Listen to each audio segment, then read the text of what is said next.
And I was immediately struck by the fact that you go to this place and like the infrastructure in terms of like say the roadways, like the streets are complete, and they all have names. These streets, and yeah, there's hardly any buildings on it, especially the second half of the city.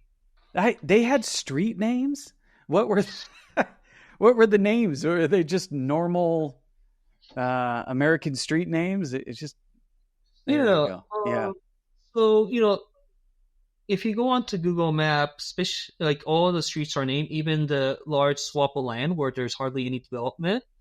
Um, I was immediately drawn by the fact that not only do they have streets and names for the streets, so these are things that do exist, both physically and legally, but they were named after like say car manufacturers and car models at the time.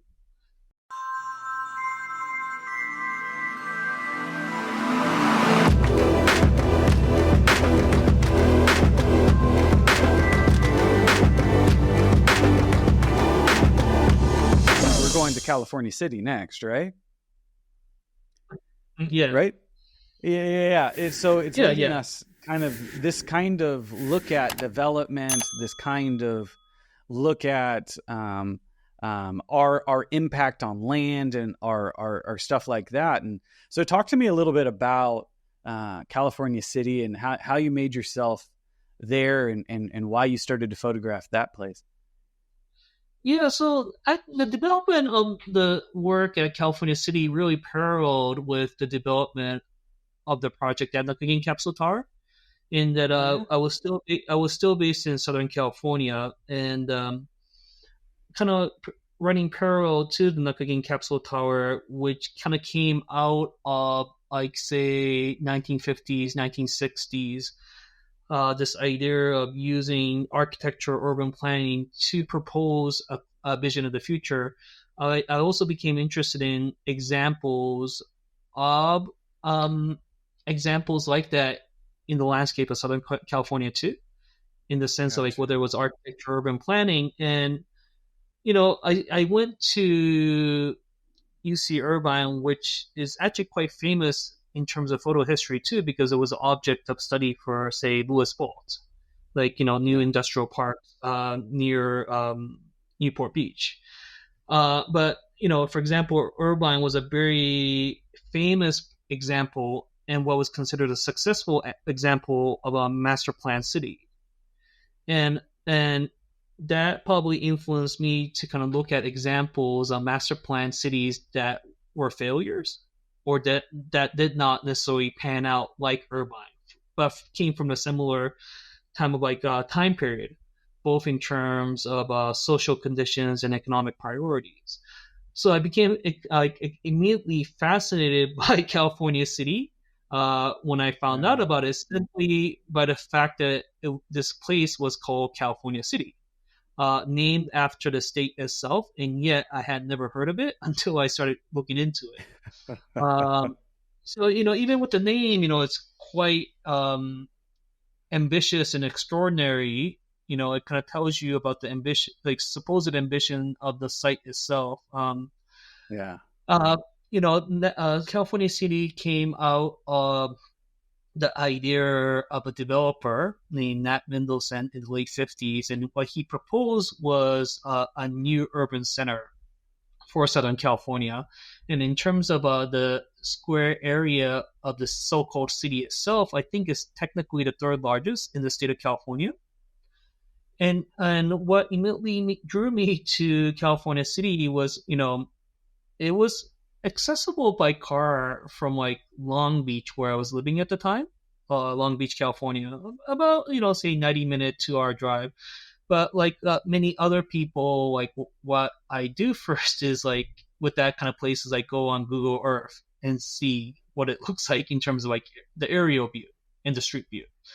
And I was immediately struck by the fact that you go to this place and like the infrastructure in terms of like say the roadways, like the streets are complete, and they all have names. These streets, and yeah, there's hardly any buildings on it, especially the second half of the city. They had street names. What were what were the names? Or were they just normal American street names? It's just there you Yeah. go. Yeah, So if you go onto Google Maps, like all the streets are named, even the large swath of land where there's hardly any development. Um, I was immediately drawn by the fact that not only do they have streets and names for the streets, so these are things that do exist, both physically and legally, but they were named after, like, say, car manufacturers and car models at the time. In terms of, like, say, Studebaker or Oldsmobile, or companies that no longer exist, like defunct. But that reflects, say, certain things that existed at the time, and also values. at the time. The Yeah, idea of yeah, automobile, and also some of the streets are named after major universities, like, say, for example, like Stanford or Harvard, Ivy League schools. So it's funny because, like, when you look at the landscape, they have to come up with, like, all these different names for these countless streets, and it kind of starts getting a pretty arbitrary. But you also see, like, say again, like certain type of, like, ambitions or ideology at play too in terms of the naming of the streets. And as I looked further into this landscape in terms of research too, if you actually go to the records with Kern County, all this landscape is also has been, like, divided into individual parcels. So even though you don't see that, in terms of, like, on a visual level, these invisible lines also exist, both in terms of, like, say, on a legal level and as a type of private property. wow. So there's, like, Okay, different layers of law. that's that's insane. And they didn't build. This was built in the 50s. You said. Yeah, the development started in the 50s and kind of stretched into the early 60s. And in terms of, like, say, there were different kind of, like, pushes to sell this land through different developers over time, but it kind of fizzled out in the 1970s, both through, like, say, lawsuits and government investigations. That it was essentially a fraudulent scheme. And so just the scars in the land are left. Just the plan. They're not necessarily maintained. Many of the streets in this part of California City, which is towards the far end of the Okay. area. But when you disturb the desert landscape like that, the imprints do remain. What were you thinking about when you first? This is a very high up shot. How did you do it with a drone? Or did you hire a helicopter? What did or do you fly helicopters? I'm just kidding. Yeah. So when I first visited the site, like, it was an interesting site. Yeah, In the sense that you have this, like, large area with a lot of streets, a network of streets that you can kind of travel through with a car, and also yeah. names of streets too.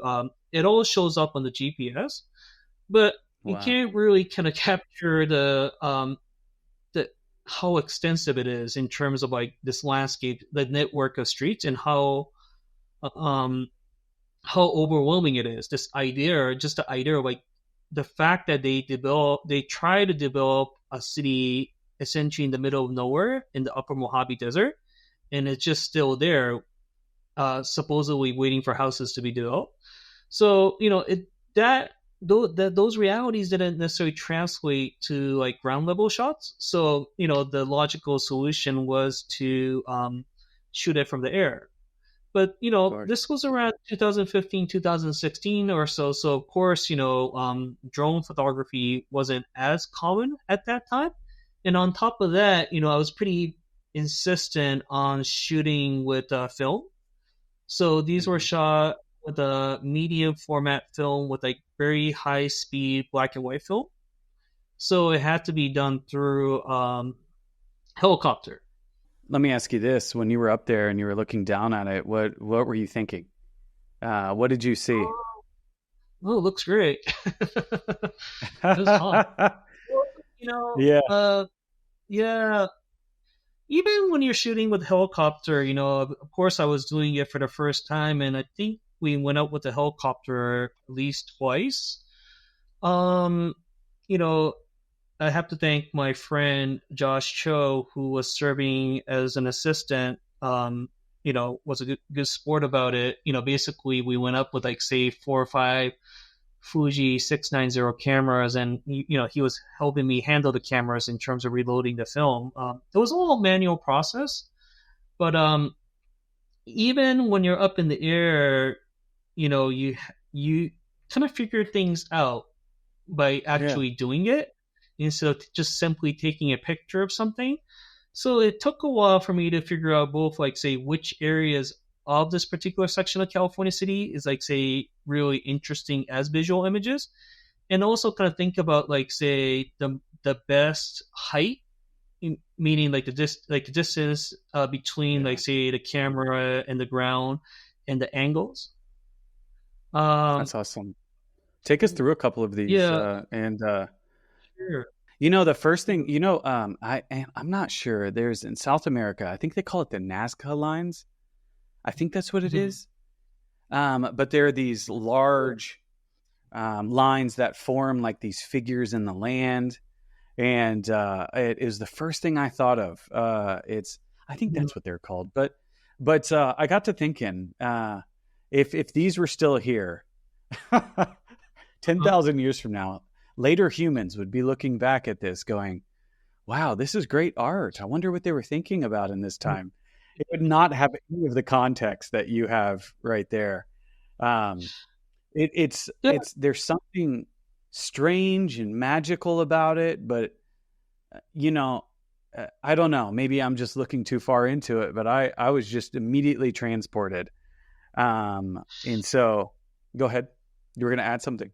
yeah, it's all like scars that are left on the landscape. Yeah. And it's work again. It's kind of working off of research about the origins of California City as a type of like advertisement or a commodity, in the sense that a lot of the early advertising campaigns of California City, Nat Mendelsohn emphasized the abundance of water that will be available on this land, and so much of the development will be based on, like, say, recreation.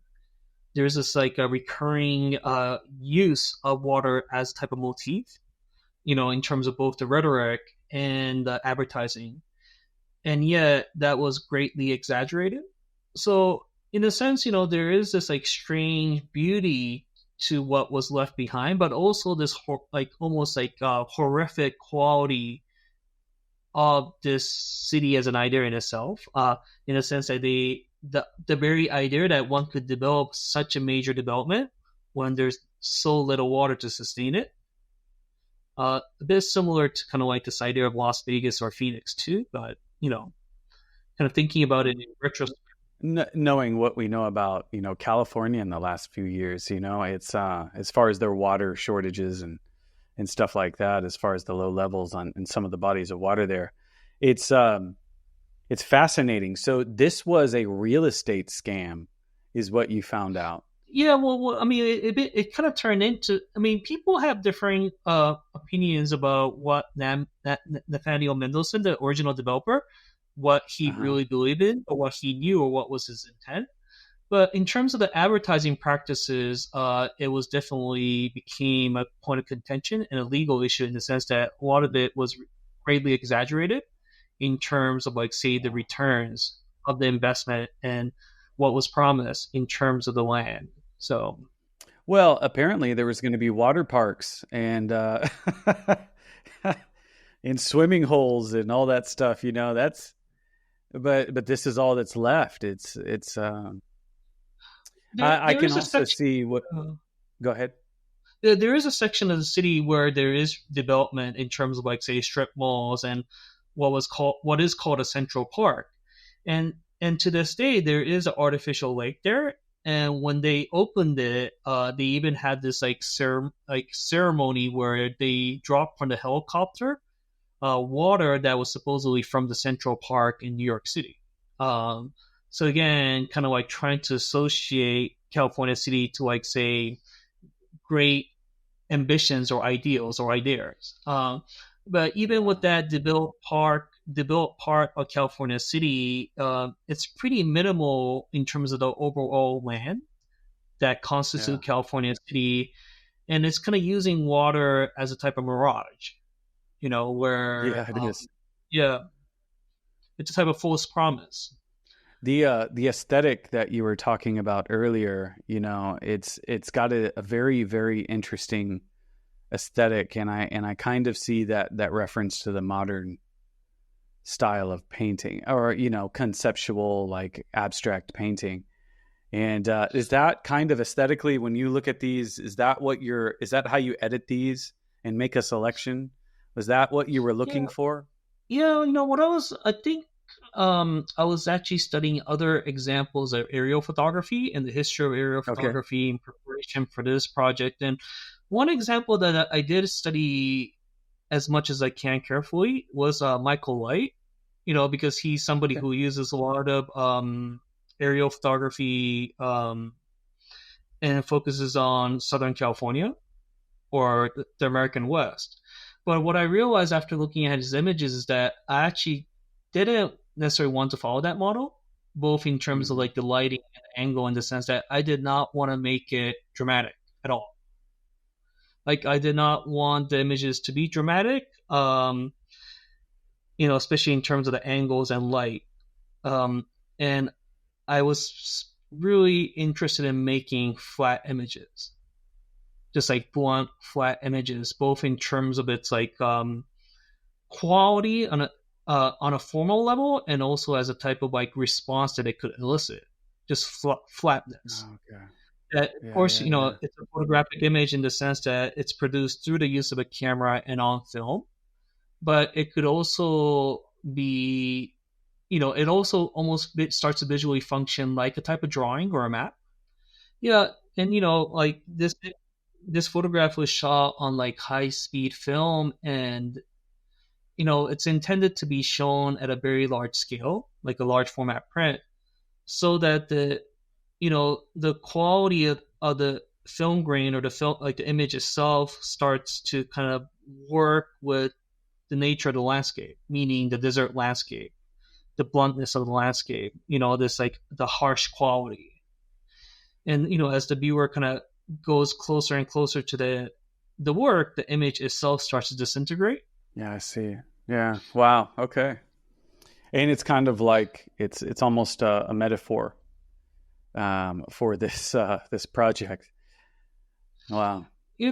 The formal language used in this project is very different from 1972. The Nukkagin Yeah. Capsultari. Even though I was working on it at the same time. Here you see like a closer up shot of like one part of the development, where you do see some houses that were built. I think during that, most likely in the 90s or early 2000s, when there was like another push to sell plots of land in the city. You can kind of see the sporadic maintenance of, like, say, the infrastructure here, in terms of like the Yeah. asphalt on the roads, and it's being kind of eaten away by the desert again. Uh, the cul-de-sacs, which are quite ubiquitous, in terms of like the idea of the suburbs. I do have, like, I don't have it on my with me today in terms of showing it, but even with this image, you can kind of see the houses that are built on this land, that it kind of follows, like, say, certain kind of like processes or steps of like developing a large home, in the sense that the home follows a certain type of size. It has landscaping, in terms of Yeah. like, say, Yeah. trees, even though it's in the middle of a desert.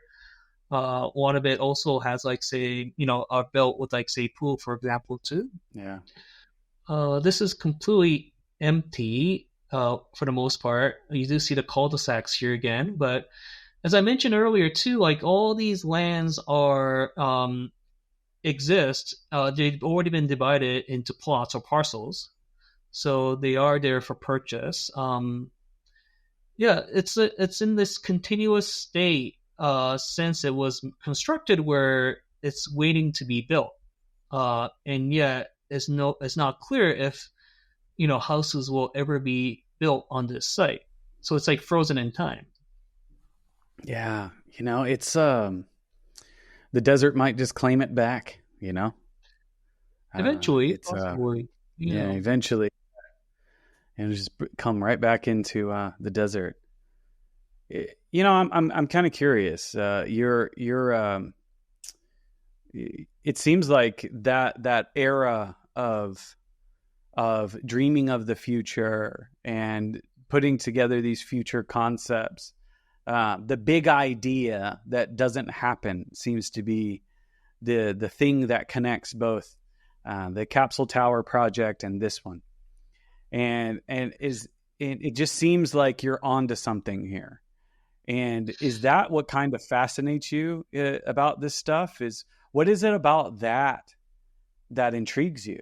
yeah. I mean, both the Nakagin Capsule Tower and California City are from similar time periods, and this idea of like home um, is what I guess ties these two projects, where it's pretty different cultural context or social context, and also the landscape itself. But I think both projects are tied by this idea of like having a or proposing a very specific vision of the future that ultimately didn't pan out or come to fruition.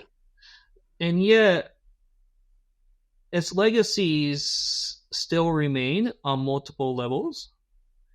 And I think in the terms of California City too, specifically, it was done during a time where the water shortages in California were becoming more pronounced in terms of climate change.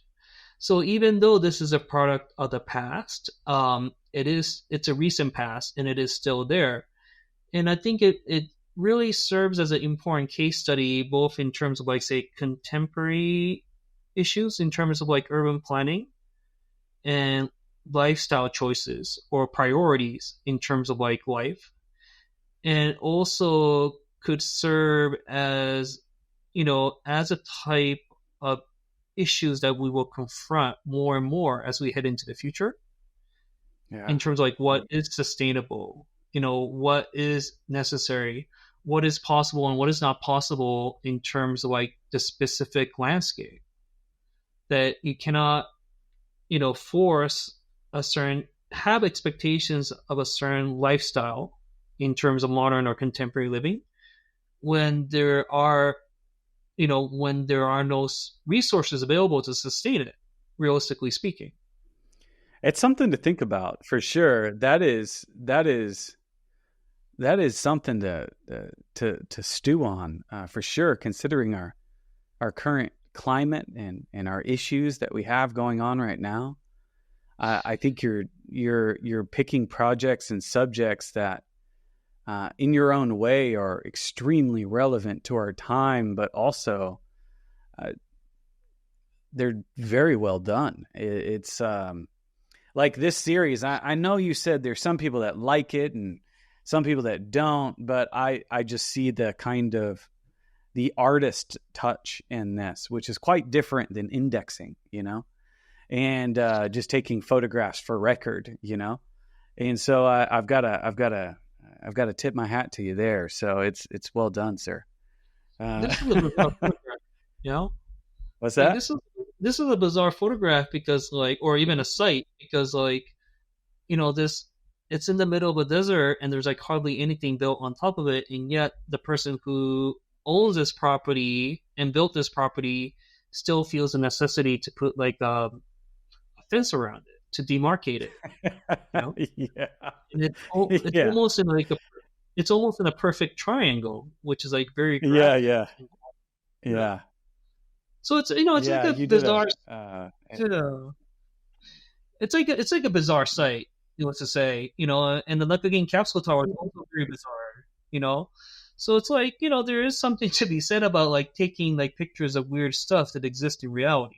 Yeah. Well, and I like this idea. Well, it's not real. It's the exploration of the big idea. And there's so many people that have big ideas, but unless you bring everybody along with you, sometimes those ideas don't happen. And so like it seems like in a lot of ways, the original architect have being replaceable capsules. No one came along, and it just, the idea got forgotten, and it just never got done. And with this one, it just seems like, well, I built it. If I build it, they will come idea. You know what I mean? The field of dreams. And it just, no one came. And it just didn't happen. And so it's just,